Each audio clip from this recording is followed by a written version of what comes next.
Hello everybody, welcome back. Happy Tuesday. So today I'm going to show you how to dye eggs naturally. So using like natural vegetables and everything like that to color your Easter eggs instead of using regular food coloring. I think that this is so much fun. It does take a little bit longer than a regular egg decorating, but I think it's super pretty. And if you're looking for this more like natural, kind of like organic aesthetic to your Easter table this year, I think that this is perfect.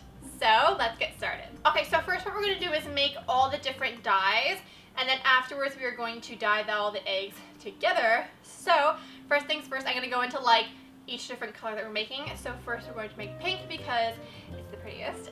So what you're going to do is, so you want to place some beets that you've peeled and chopped, some vinegar, salt, and water into a pot and bring it to a boil.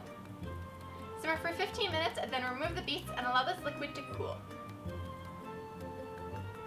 Then to make the yellow eggs, pop some ground turmeric, some vinegar, salt, and water into a pot and simmer for 30 minutes. Then remove it from the heat and cool. Then to make the green dye, you want to place some matcha green tea powder and salt into a little bowl, add half a cup of water and fully dissolve the matcha, then add another half cup of water and vinegar and mix to combine. To make the brown liquid, combine some coffee, vinegar, and salt in a bowl. And so you'll see that I've added some like coffee that I use in my Keurig, and then I realized that that was like nowhere near potent enough. So I got a Starbucks like little Via packet and added that instead. So that's what you want to use instead of like Keurig coffee. You want it to be super, super strong, super, super dark. Then finally, to make the blue coloring, you want to pop some purple cabbage that you've lightly chopped, or roughly chopped, sorry, some vinegar, salt, and water into a pot. Bring it to a boil and then simmer for 15 minutes. Then strain the cabbage and allow the liquid to cool. So then you want to get some hard-boiled eggs and pop them into the different dyes. So if you'd like a lighter color, you can leave them in for half an hour, or if you like a darker color, you can leave them in for like overnight or even an entire day. So I did 30 minutes for one batch and then overnight for the other batch, just so you can see the difference in color. The blues are so pretty. They're my favorite. Oh my goodness. I think the dark blue is like gorgeous. And as you can see, it doesn't transfer into the egg, so the inside is still nice and bright and white. And if you guys are thinking that beet would end up like being a super vibrant pink, the couple of recipes that I used to base this recipe off of, they had a different like couple steps for each different kind of dye, and I didn't want to confuse you guys and I wanted to make it as simple as possible. So like just making the dyes and then soaking the eggs.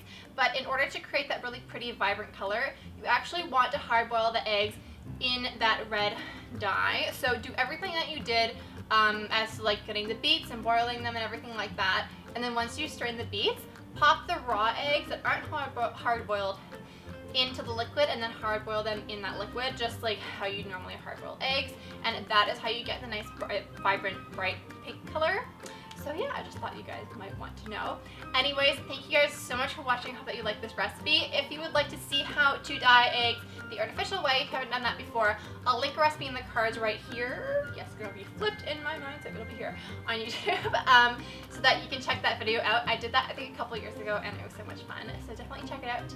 And I love you guys so much, and I will see you tomorrow for another video, so make sure you're subscribed and ring that notification bell so you get notified for tomorrow's video as soon as it goes up.